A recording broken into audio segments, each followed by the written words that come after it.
Bonsoir tout le monde, bonsoir mesdames et messieurs, bonsoir public ce soir. Nous avons un public, il commence à se faire rare. Alors bienvenue à tous à la séance ordinaire du Conseil municipal le 1er septembre 2020. À l'ordre du jour ce soir, au point 1.1, adoption de l'ordre du jour. 1.2, adoption du procès verbal de la séance ordinaire tenue le 4 août 2020. 1.3, mot de la mairesse. 1.4, adoption du règlement numéro 550-2020 concernant les chiens. 1.5, avis de motion et présentation du projet de règlement décrétant une dépense de 145 400 $ et un emprunt de 92 000 pour l'acquisition d'un chargeur sur roue usagé et l'affectation de la somme de 53 400 du solde disponible du règlement numéro 450-2013 en vue de financer une partie de cette dépense. 1.6, avis de motion et dépôt du projet de règlement décrétant une dépense et un emprunt de 3 859 000 pour la réfection de... Il manque un zéro à l'ordre du jour. Pour la réfection de diverses routes municipales et le remplacement d'un ponceau. 1.7, adoption du projet de règlement numéro 553-2020, modifiant le règlement de zonage numéro 436-2011 afin d'interdire l'usage gîte touristique d'un nombre maximal de 5 chambres de la classe d'usage C6, hébergement touristique dans la zone 213-HA. 1.8, avis de motion, règlement modifiant le règlement de zonage numéro 436-2011 afin d'interdire l'usage gîte touristique d'un nombre maximal de 5 chambres de la classe d'usage C6, hébergement touristique dans la zone 213-HA. 1.9, dépôt, état indiquant les immeubles sur lesquels les taxes imposées n'ont pas été payées en tout ou en partie, article 511 de la loi sur les cités et villes. 1.10, compte à payer. 1.11, gestion documentaire, numérisation de documents, mandat additionnel à ID numérique technologie. 1.12, soumission, appel d'offres sur invitation, travaux de rénovation intérieure à l'Hôtel de Ville. 1.13, soumission, développement sur site Internet de la Ville de Percé. 1.14, poste d'agent de bureau spécialisé, taxation et perception, démission de Mme Stéphanie Lortie et démarche de recrutement.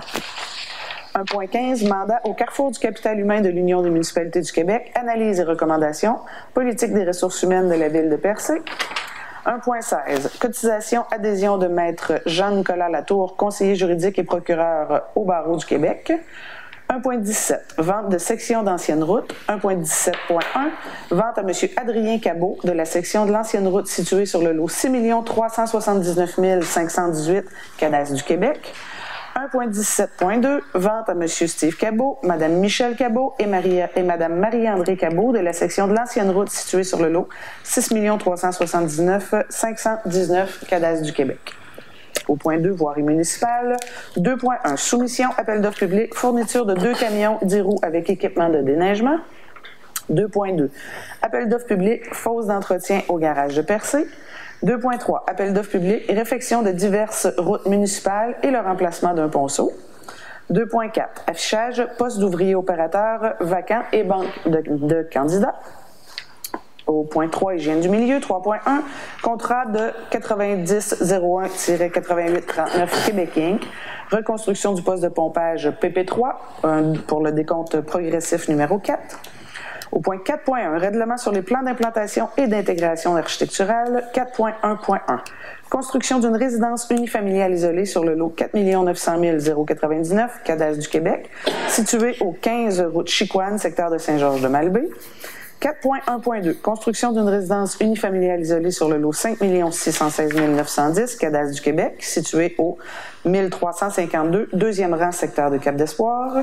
4.1.3, construction d'une résidence unifamiliale isolée sur le lot 5 616 328, Cadastre du Québec, situé sur la route d'Irlande, secteur de Percé.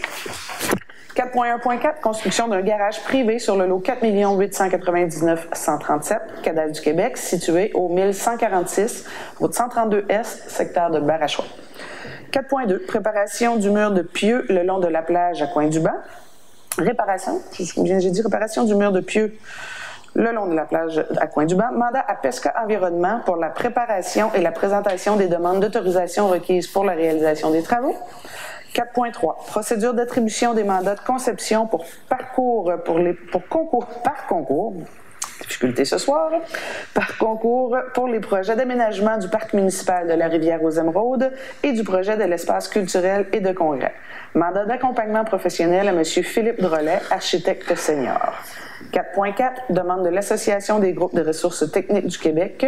Appui aux demandes pour l'habitation communautaire et sociale au gouvernement du Québec. Programmation Axélogie. 5.1. Proposition modifiée du ministère de la Culture et des Communications. Programme de soutien au milieu municipal en patrimoine immobilier. 5.1.1. Volet 1. Aide à la restauration. 5.1.2. Volet 2. Agent de développement en patrimoine immobilier. Et au point 6. Affaires nouvelles. Oui, Madame la mairesse, au point 4.2, il y aurait 2 résolutions. La résolution donnant le mandat à PESCA, environnement, pour la préparation et la présentation des demandes, et une résolution l'autorisant à signer les demandes d'autorisation auprès du ministère de l'Environnement et de tout autre ministère qui pourrait être concerné par les travaux. Très bien. Merci, Mme Hubert. Est-ce que nous avons un proposeur? Merci, Mme Réal. Au point 1.2, adoption du procès-verbal de la séance ordinaire tenue le 4 août 2020. Vous l'avez tous reçu. C'est conforme. Alors, est-ce que nous avons un proposeur? M. Warren, merci. 1.3, mot de la mairesse. Écoutez, je serai très brève ce soir, puisque j'ai l'impression que le dernier mois a passé comme quelques jours, tellement ça a été vite. Mais encore un mot que j'ai adressé à l'ensemble de la communauté, les citoyens, les gens d'affaires, les employés. Et cette fois-ci, je m'adresse autant à ceux qui viennent des autres municipalités qui travaillent chez nous. Au fait, c'est des félicitations que j'ai à donner à tous, parce que la saison, on a dit... On l'a tellement dit, ça va bien aller, mais force est d'admettre que ça a bien été.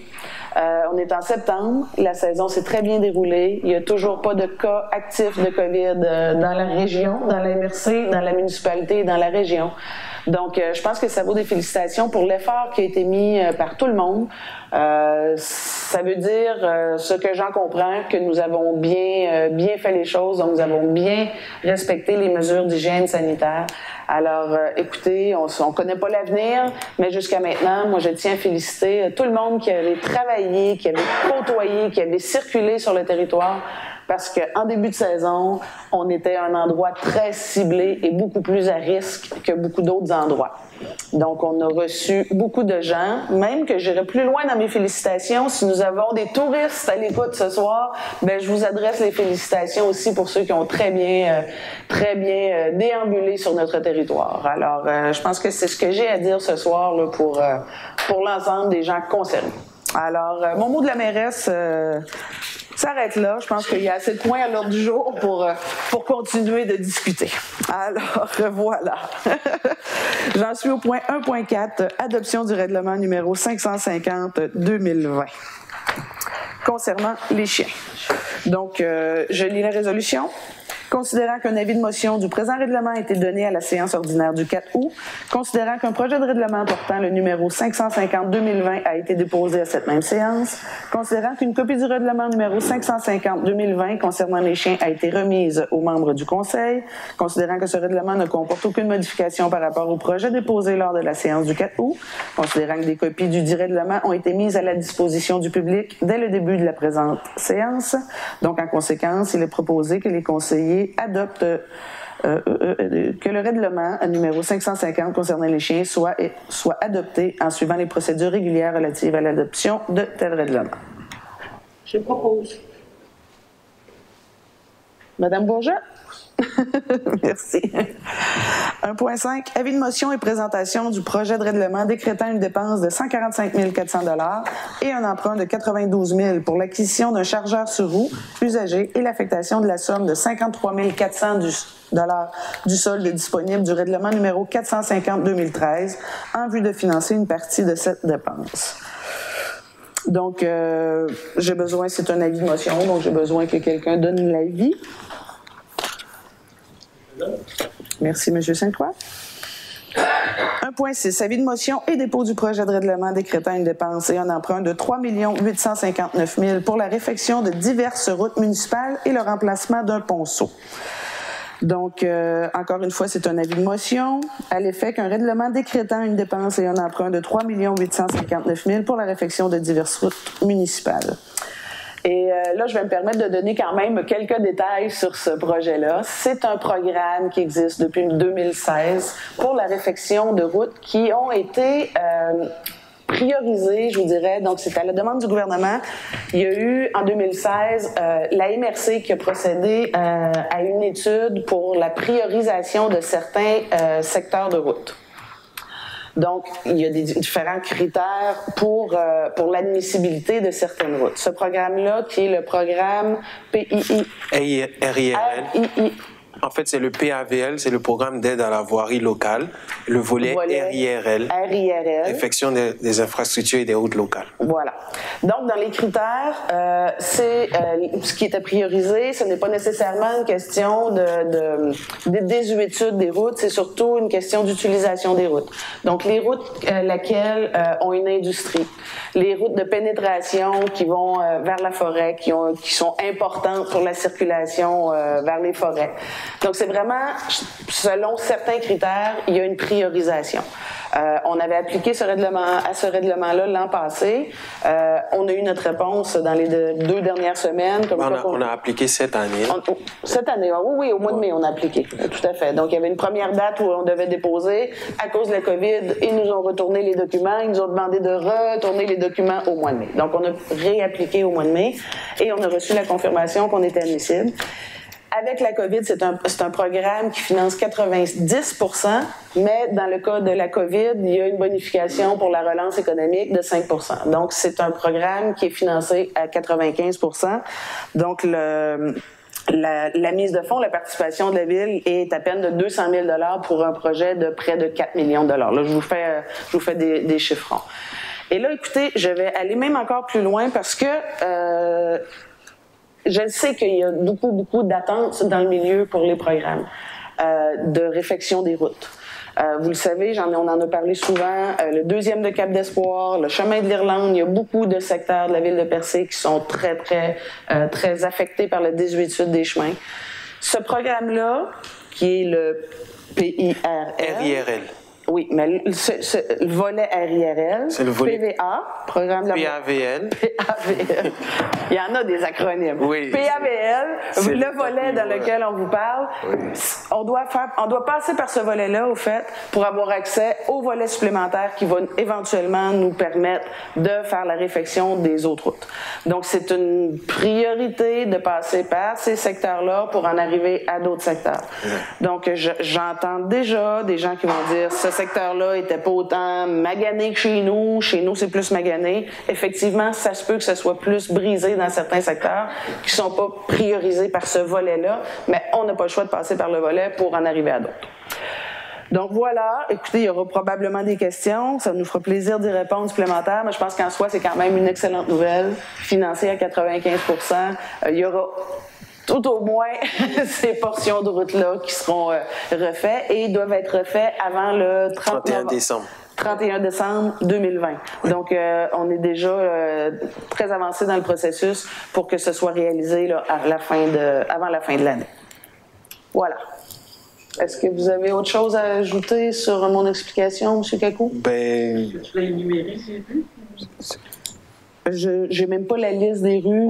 On n'a pas la liste des routes. Là. Je ne l'ai pas avec moi. On peut fournir si jamais il y a une demande. S'il y a des questions, le principal, comme Mme la mairesse l'a expliqué, c'est qu'on est obligé de passer par ce programme du ministère pour pouvoir aller dans l'autre volet qui est le AIRL, qui est l'accélération de la réparation des infrastructures routières et locales, qui lui est moins financé, mais c'est le programme officiel du ministère des Transports pour la réfection des routes locales, des routes municipales de niveau 1 et 2. Oui.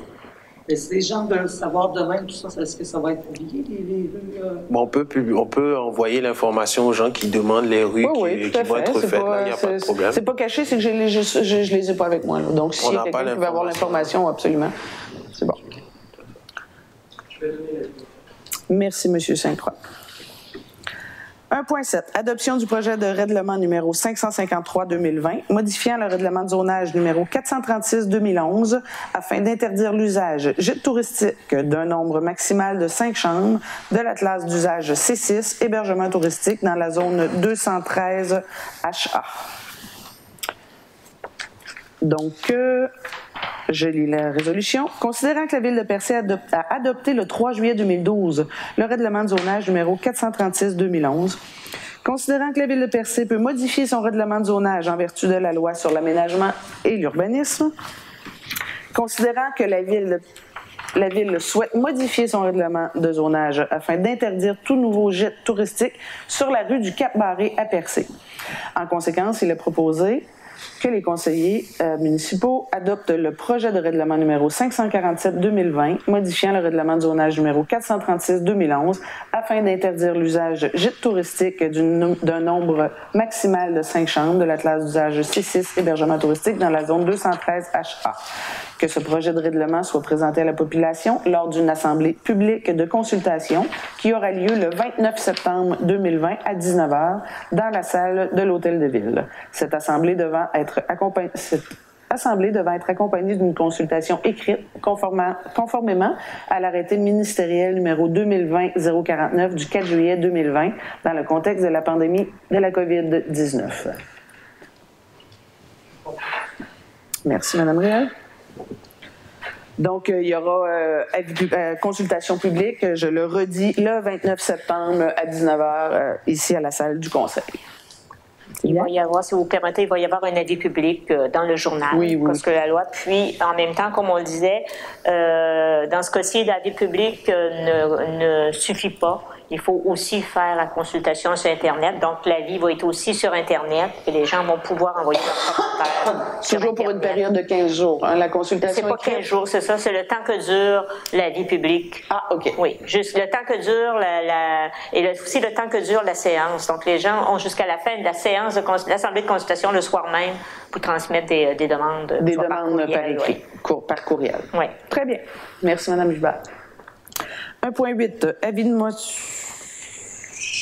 Non, c'est ça. Avis de motion, règlement modifiant le règlement de zonage numéro 436-2011 afin d'interdire l'usage gîte touristique d'un nombre maximal de 5 chambres de la classe d'usage C6, hébergement touristique dans la zone 213 HA. Donc, c'est l'avis de motion pour le même règlement. Merci, Mme Vibert. 1.9. Dépôt étant indiquant les immeubles sur lesquels les taxes imposées n'ont pas été payées en tout ou en partie. Donc, c'est un dépôt. Tout simplement. Donc, conformément à l'article 511 de la loi sur les cités et villes, le dépôt est fait au Conseil de l'État dressé par la trésorière indiquant les immeubles sur lesquels les taxes imposées n'ont pas été payées en tout ou en partie. 1.10. Compte à payer. Donc, il est proposé que les conseillers approuvent la liste des déboursés pour la période du 1er au 27 août 2020 au montant de 150 052 et 2 sous et la liste des comptes à payer au 27 août 2020 au montant de 237 992 000 Merci, Mme Bourget. 1.11. Gestion documentaire, numérisation de documents. Mandat additionnel à ID Technologie. Donc, il y a quelques mois déjà, on avait mandaté cette firme pour débuter la numérisation de nos archives, entre autres là, qui sont toujours en papier, lesquels on doit garder et qui, j'ai pas besoin de vous expliquer, s'accumulent d'année en année. Donc, c'était une procédure pour les numériser. Et avec le conseil, on a choisi de poursuivre un peu plus tard. On avait décidé de le faire sur 3 ans. Donc, 3 ans, c'est bien ça. Un tiers, grosso modo. 4 ans. 4 ans, oui, excusez-moi, 4 ans. Donc, encore. Modifions. Et donc, c'est ça, c'est redonner là, un mandat là, pour continuer à numériser là, d'ici la fin de l'année. Merci, Mme Vibert. 1.12. Soumission appel d'offres sur invitation, travaux de rénovation intérieure à l'Hôtel de Ville. Donc, considérant que suite à l'appel d'offres sur invitation pour des travaux de rénovation intérieure de l'Hôtel de Ville, une seule soumission a été reçue, soit celle de N&R Duguay Construction Incorporée au montant de 109 263,10 $, taxes incluses. Considérant que ce prix est plus élevé que l'estimation, considérant que N&R Duguay Construction est le seul soumissionnaire et que dans un tel cas, la Ville peut négocier le prix soumis. Considérant que dans ses documents d'appel d'offres, la Ville s'est également réservé le droit de retrancher du contrat certaines parties des travaux projetés. Considérant que la Ville a décidé de retirer les travaux prévus au rez-de-chaussée et que suite aux discussions intervenues avec le soumissionnaire, celle-ci a révisé le montant de sa soumission à 74 892,75 $, taxes incluses. En conséquence, il est proposé d'accepter la soumission révisée de N&R Duguay Construction au montant de 74 892,75 $, taxes incluses, de décréter la réalisation des travaux prévus à ce montant conformément à l'article 2 de la Loi sur les travaux municipaux et d'approprier les deniers nécessaires au paiement de cette dépense à même les sommes disponibles au compte activité de fonctionnement. Merci, Mme Réal. 1.13. Soumission développement site Internet de la Ville de Percé. Donc, il est proposé d'accepter la soumission de l'entreprise La Zone du Web, datée du 11 août 2020, relativement au développement du site Web de la Ville de Percé, et ce, pour un montant de 5 900 $ plus taxes. Merci, M. Warren.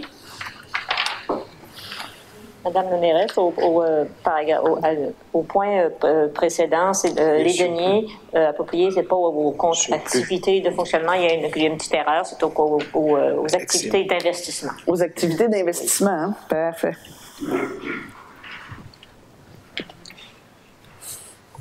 Merci, Mme Hubert. Hein? Ah, c'est au surplus? C'est au surplus. Ah, c'est au surplus. C'est au surplus, Madame la mairesse. C'est au surplus. C'est au surplus que ça va être pris. C'est au surplus que ça va être pris. Ça va être au surplus que ça va être Deuxième modification. Okay, merci. C'est ce qu'on avait discuté d'ailleurs, là, excusez-moi. 1.14. Poste d'agent de bureau spécialisé, taxation et perception, démission de Mme Stéphanie Lortie et démarche de recrutement. Donc, il est proposé d'accepter la démission de Mme Stéphanie Lortie à titre d'agente de bureau spécialisé, taxation et perception, laquelle sera effective à compter du 10 septembre 2020, et d'autoriser le directeur général à procéder à une démarche de recrutement pour combler ce poste. Merci, M. Côté. 1.15. Mandat au carrefour du capital humain de l'Union des municipalités du Québec. Analyse et recommandations politique des ressources humaines de la Ville de Percé. Donc, il est proposé d'accepter l'offre de service du carrefour du capital humain de l'Union des municipalités du Québec, datée du 6 août 2020, pour une analyse et des recommandations concernant la politique des ressources humaines, et ce, au tarif horaire de 195 $ plus les taxes applicables de l'heure. Donc 195, au tarif horaire, bien, excusez-moi. Et s'il y a lieu, les frais de déplacement, les frais afférents et les frais d'administration. L'ancienne politique sur les ressources humaines, M. Kakou, datait de... 2009. 2009. Merci. 1.16. Cotisation adhésion de maître Jean-Nicolas Latour, conseiller juridique et procureur au barreau du Québec. Donc, il est proposé que la Ville assume les coûts de la cotisation de maître Jean-Nicolas Latour, conseiller juridique et procureur au barreau du Québec, pour une partie de l'année de août à décembre, soit un montant de 1 402,85 taxes incluses.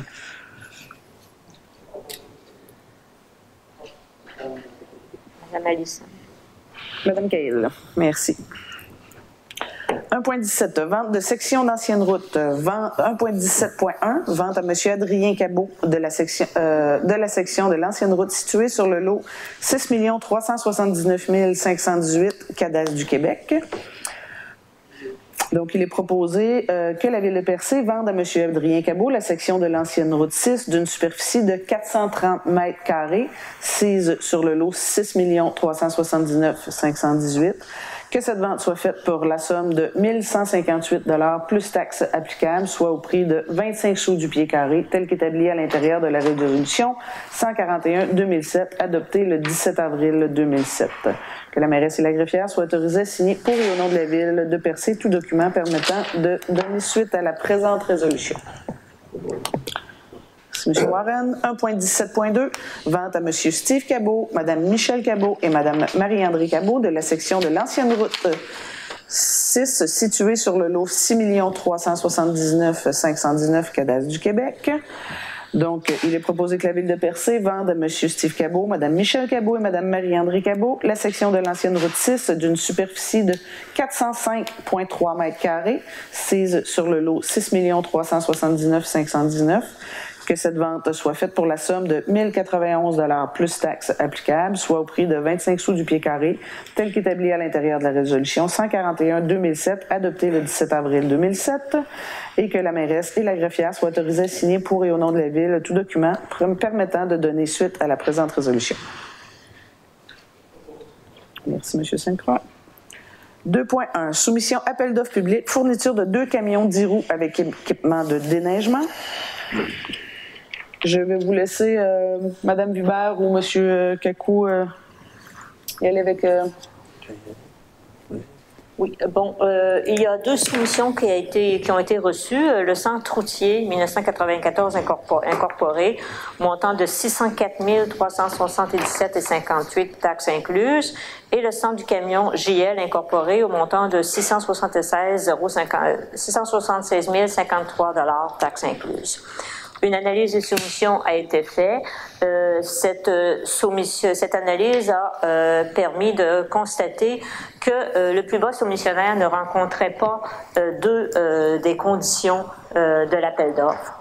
La première étant qu'aucune équivalence n'a été demandée pour des équipements qui sont proposés comme équivalents à ce qui était recherché comme par la Ville. Donc, si on prend soit au niveau du moteur, au niveau du camion, il y avait des marques qui ont été ciblées, des modèles, mais conformément à la loi, les documents d'appel d'offres prévoyaient que la Ville, que les soumissionnaires pouvaient demander des équivalences pendant l'appel d'offres. L'équivalence n'a pas été demandée. Donc, quand on fait on reçoit une proposition d'équivalence, si elle est acceptée par la Ville, à ce moment-là, il y a un addenda qui est émis pour informer les autres soumissionnaires potentiels qu'une équivalence a été acceptée pour tel et tel équipement, telle marque, et à ce moment-là, les gens ont aussi la possibilité de soumissionner avec cette équivalence. Ce qui n'a pas été fait. Et d'autre part, on demandait dans l'appel d'offres que, advenant que les camions ne puissent être livrés pour le 1er décembre, on demandait aux soumissionnaires de s'engager à fournir à la Ville 2 camions en location jusqu'au moment où ils pourraient fournir les nouveaux camions. L'entrepreneur, le plus bas soumissionnaire n'a pu nous fournir cette garantie. Donc, le deuxième soumissionnaire respecte toutes les conditions de l'appel d'offres. Donc, en conséquence, on vous recommande d'accepter la plus basse soumission conforme, qui est celle, dans ce cas-ci, du plus haut soumissionnaire. Merci, Mme Hubert. Donc, est-ce que vous avez pas mentionné les montants, hein? Oui. Oui? OK, excusez-moi, j'étais distraite. Donc, la plus haute soumission, c'est 676 053. Le camion JL au montant de 676 053, taxes incluses. C'est sûr qu'on recherche toujours à avoir la plus basse soumission, mais il faut tenir compte là, de l'analyse. Des critères de l'appel d'offres, tout à fait. Ça. C'est bien? Vous avez un proposeur? Monsieur Warren? Monsieur Warren? 2.2. Appel d'offres public, fosse d'entretien au garage de Percé. Donc, il est proposé d'autoriser la greffière à procéder à un appel d'offres public pour la réalisation des travaux d'aménagement d'une fosse d'entretien au garage municipal, communément appelé un pit. Exact. Voilà. Un pit de réparation mécanique. Un pit de réparation mécanique, voilà. Proposeur? Merci, M. Warren. 2.3. Appel d'offres public, réfection de diverses routes municipales et le remplacement d'un ponceau.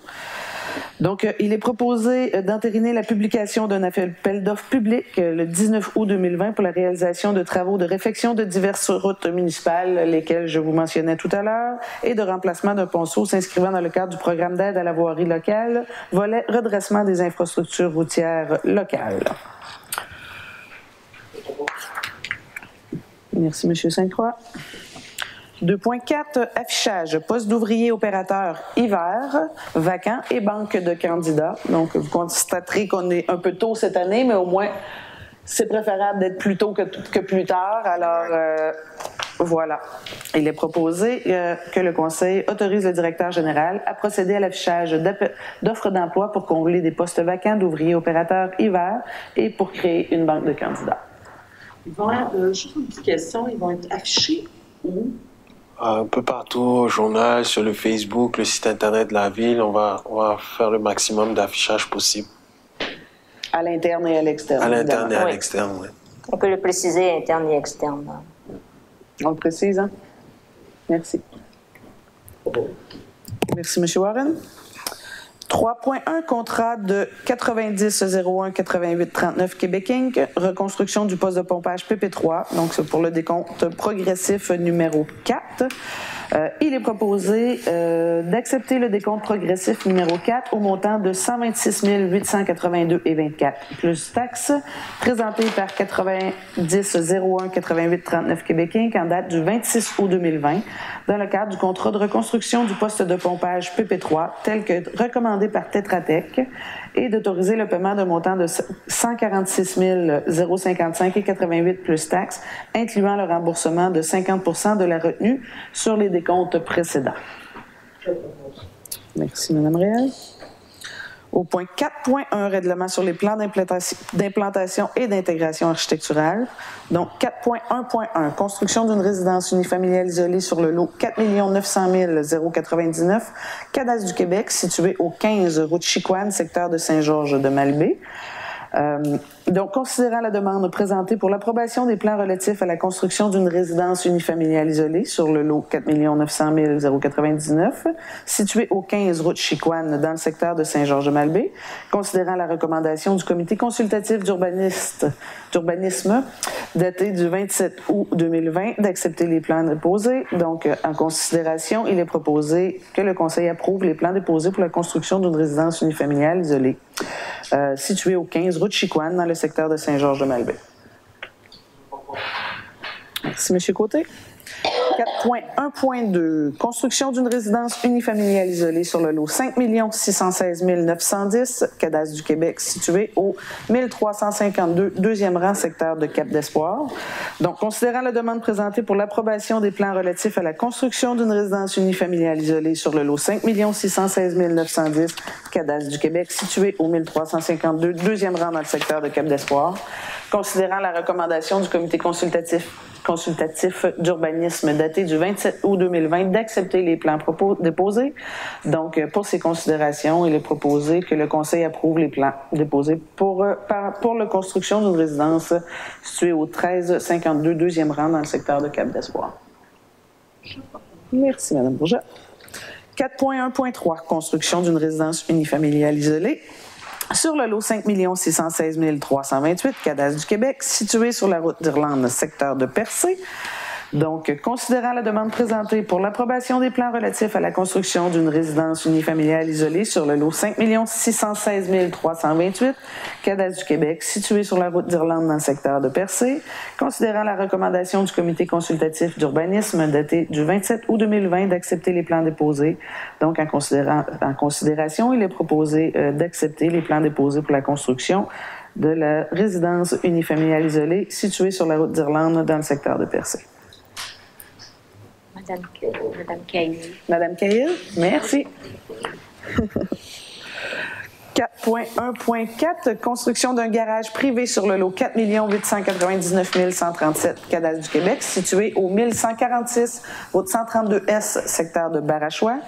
Donc, considérant la demande présentée pour la construction d'un garage privé d'une superficie de 104 mètres carrés sur le lot 4 899 137 cadastre du Québec, situé au 1146 route 132 dans le secteur de Barachois, à l'extérieur d'un périmètre d'urbanisation, considérant la recommandation du comité consultatif d'urbanisme daté du 27 août 2020 d'accepter les plans tels que déposés. Donc, pour ces considérations, il est proposé que la conseil... Non, il y a une... Il est proposé que le Conseil accepte et approuve les plans tels que déposés pour la construction d'un garage privé sur le lot 4 899 137 cadastre du Québec, situé au 1146 route 132S dans le secteur de Barachois. Merci, M. Côté. 4.2. Réparation du mur de pieux le long de la plage à Coin-du-Banc. Mandat à Pesca Environnement pour la préparation et la présentation des demandes d'autorisation requises pour la réalisation des travaux, entre autres auprès du ministère de l'Environnement. Donc, il est proposé, la première résolution, on avait dit qu'il y a 2 résolutions au point 4.2, donc il est proposé d'accepter l'offre de service de Pesca Environnement datée du 26 août 2020 au montant de 11 966,40 plus taxes pour la préparation et la présentation des demandes d'autorisation requises dans le cadre du projet de réparation du mur de pieux le long de la plage de Coin-du-Banc. Merci, Mme Réal. On va remplacer le long de la plage, on va ajouter rue. Au début, ils n'avaient pas mis de rue dans leur projet, mais maintenant, ils mettent le long de la rue dans le projet qui va être déposé au... Okay. L'autre résolution, le numéro 264-2020, donc réparation du mur de pieux toujours. Il est proposé d'autoriser Mme Marjolaine Castonguay, biologiste, à signer et à déposer les demandes d'autorisation requises auprès des différents ministères concernés. Je propose. Merci, Mme Réal. 4.3. Procédure d'attribution des mandats de conception pour concours pour les projets d'aménagement du parc municipal de la Rivière-aux-Émeraudes et du projet de l'espace culturel et de congrès. Mandat d'accompagnement professionnel à M. Philippe Drolet, architecte senior. Donc, considérant que la Ville de Percé travaille à l'élaboration de 2 projets à fort caractère créatif, soit le parc municipal de la Rivière-aux-Émeraudes et l'espace culturel et de congrès de Percé. Considérant que la Ville souhaite procéder par concours d'architecture, d'aménagement et de paysage pour la conception de ces projets, considérant que la Ville désire obtenir un accompagnement professionnel pour l'élaboration de la stratégie de mise en œuvre de ces concours conformément aux règles de l'art reconnues par l'Ordre des architectes du Québec et par le ministère de la Culture et des Communications du Québec. Donc, il est proposé d'accepter l'offre de service de M. Philippe Drolet, architecte senior, daté du 21 août 2020, visant à accompagner la Ville afin de définir, tel un avant-projet, les principaux éléments sommaires, budget, échéancier, besoins, qui seront nécessaires à une prise de décision éclairée en vue des phases subséquentes, et ce, sous forme d'une banque de 50 heures, représentant un montant de l'ordre de 7 000 taxes census. Je propose. Merci, Mme Réal. Peut-être préciser, Mme la mairesse, qu'on a des subventions au niveau du ministère de la Culture, ça va s'autofinancer. Absolument. Au fait, ça fait partie du projet qui a déjà été déposé, entre autres, pour le centre de congrès. On a déjà déposé des demandes au niveau du ministère de la Culture, au niveau du patrimoine religieux. Donc, on est encore dans les études. Ces projets de préparation-là sont admissibles dans les études préalables avant de définir quel type d'architecture ou quel type de forme, évidemment toujours dans l'acceptation du financement qui s'ensuit. Donc ces projets-ci sont vraiment pour étudier et voir, au fait c'est une façon de procéder qui est admissible par le ministère des Affaires municipales, entre autres, pour... Quand il y a un volet très créatif au niveau architectural ou au niveau conception, c'est accepté d'y aller sous forme de concours de ce type-là. Donc, on a ce mandat-là et pour nous faire accompagner par un professionnel qui va être en mesure de nous donner là, toute la procédure à suivre parce que c'est quand même un type d'appel d'offres éventuellement qui pourrait être différent. Donc, c'est vraiment avec l'Ordre des architectes là, qu'on pourra déterminer la procédure à suivre pour éventuellement là, aller en concours de conception et d'architecture. Ça, c'est pour 2 projets. Et c'est pour 2 projets. L'offre, c'est pour 2 projets. Exactement. Donc, centre de congrès, éventuellement, espace évasion avec l'église Saint-Michel de Percé et le parc municipal là, de la rivière aux Émeraudes, lequel on avait quand même déjà là, annoncé qu'il y aurait une conception à faire éventuellement. Voilà. Madame Réel avait déjà proposé? Parfait. Merci.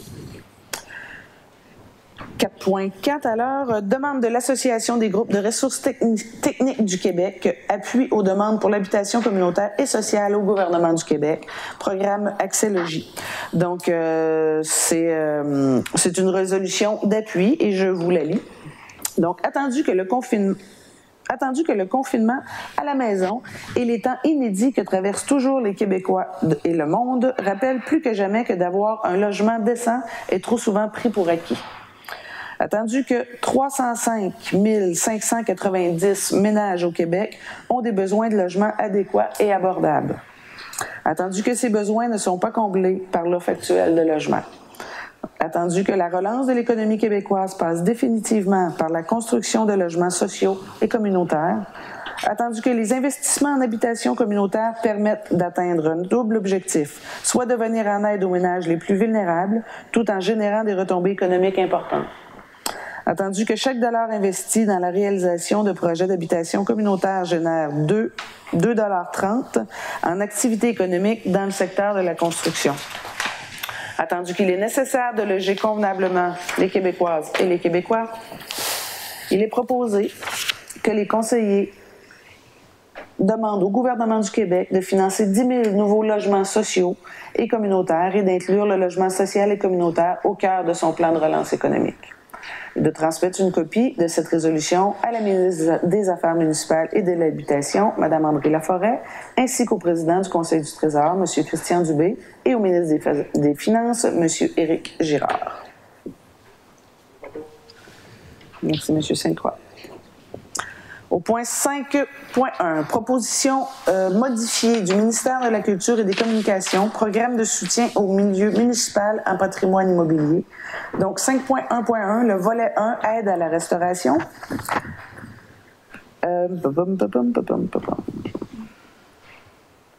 OK.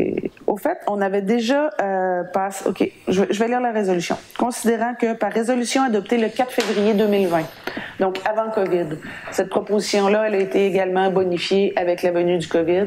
Donc, c'est la participation du ministère de la Culture dans nos volets d'amélioration du patrimoine, de réfection, qui est bonifiée à 70%. Donc, c'est une proposition d'avoir accès à plus de financement, ce qui nous permet là, d'avoir une enveloppe un petit peu plus grande pour les prochaines années. Donc, je vous lis quand même la résolution.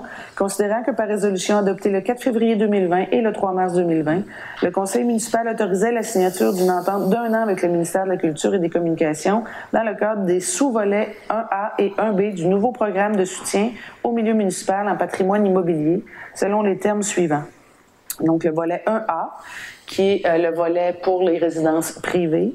L'enveloppe budgétaire était à 100 000 $ pour une contribution du ministère de la Culture de 60 % et la contribution de la Ville de 40 %. Donc, ce qu'on a fait, c'est de bonifier le volet 1A, où le ministère peut financer à 70 %. Donc, ça nous, pour la municipalité qui avait déjà un budget de 40 000 sur le 100 000, on a gardé le même 40 000, mais à 30 % ça nous permet d'avoir une enveloppe bonifiée à 133 333 $. Le volet 1B, qui est le volet municipal, même principe. Par contre, il n'y a pas d'augmentation de la contribution du ministère pour le volet municipal. Toutefois, il y avait une possibilité de bonifier l'enveloppe, donc qui passe de 166 667 à 200 000 $. Donc, toujours avec une participation du ministère de 60 % et la contribution de la Ville de 40 %. Donc, c'est une enveloppe supplémentaire là, qui nous est octroyée. Et on irait sur 3 ans. Oui, donc même montant pour 3 ans. Voilà. Proposition, M. Warren, merci. Donc, ça comblait là, le point 5... Non, le 5.1 qui était le volet 1A et 1B. Le 5.1.2 maintenant pour le volet 2, agent de développement en patrimoine immobilier. Donc, le même principe, encore avec le COVID. c'est le poste que nous avions recréé avec Mme Lisa-Marie Gagnon, qui est l'agente au patrimoine. Donc, avec le COVID, encore une fois, une bonification de la participation du ministère qui était à 60 % et qui est augmentée à 70 %. Merci, M. Sainte-Croix. Donc, ça fait le tour de l'ordre du jour. On n'a rien aux affaires nouvelles, alors nous en sommes à la période de questions.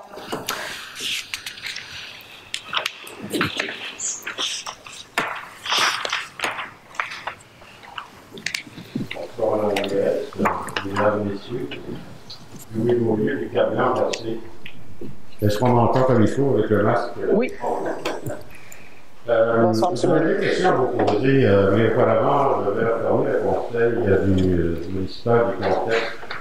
Le regroupement des citoyens contre les nuisances de l'hélico percé a fait l'objet cette année d'une injonction demandée par la compagnie Transport Hélico pour nous bâillonner et nous priver de notre droit fondamental de la liberté d'expression sur notre opposition à la localisation de ces opérations à locales entourées de résidences.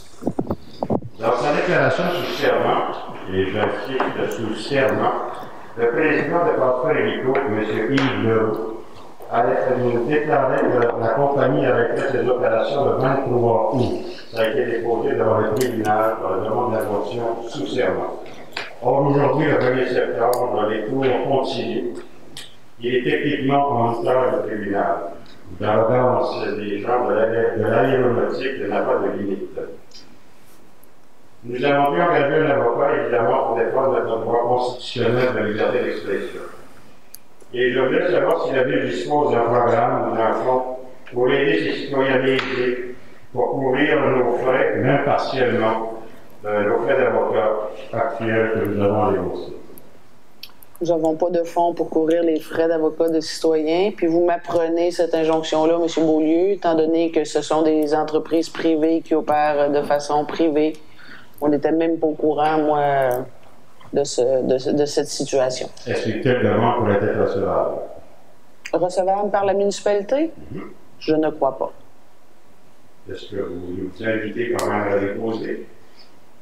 Ben, écoutez, je veux dire, dans le cas de litige privé, je pense pas que la municipalité ne créera de précédent à payer les frais d'avocat de quiconque. Là. C'est pas, ça ne nous concerne pas à la municipalité. Ce n'est pas un litige privé, c'est un litige qui concerne les citoyens de Percé, une compagnie privée qui s'attaque à des citoyens de Percé, nommément.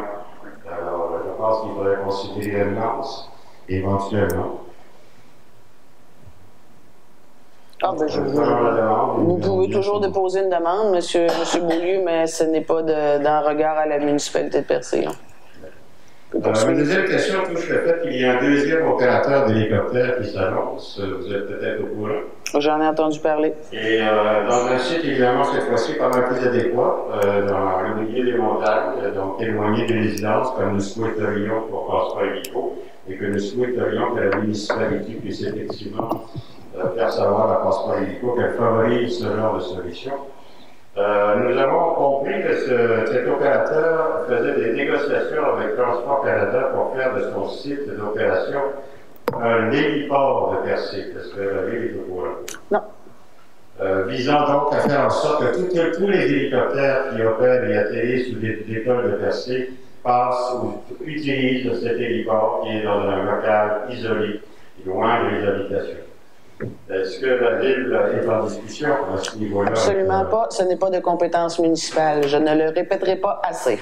Je sais qu'il y a des compétences municipales. C'est Transport Canada, M. Beaulieu, qui gère c'est Transport Canada. Oui, mais comme vous avez négocié avec Pêche et Océan pour un kit, je présume que vous pourriez aussi peut-être faire valoir le point de vue de la Ville quant au fait qu'effectivement, on souhaite, pour le bien-être des résidents, je vois pas le lien.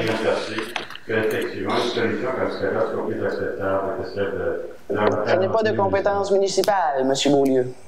Ce n'est pas de compétence municipale, M. Beaulieu. Vous l'avez déjà dit. Voulez-vous que je le répète? Eh oui, et je pense cependant qu'il y a un groupe de citoyens suffisant pour pouvoir justifier qu'au moins la Ville intervienne. Je ne dis pas que c'est de sa compétence pour régler la chose, Transport Canada, mais la Ville peut émettre son point de vue et son avis sur le fait qu'elle puisse éventuellement... Je vous entends. D'accord. Et je vous remercie de votre intervention. Merci de m'avoir entendu, Madame.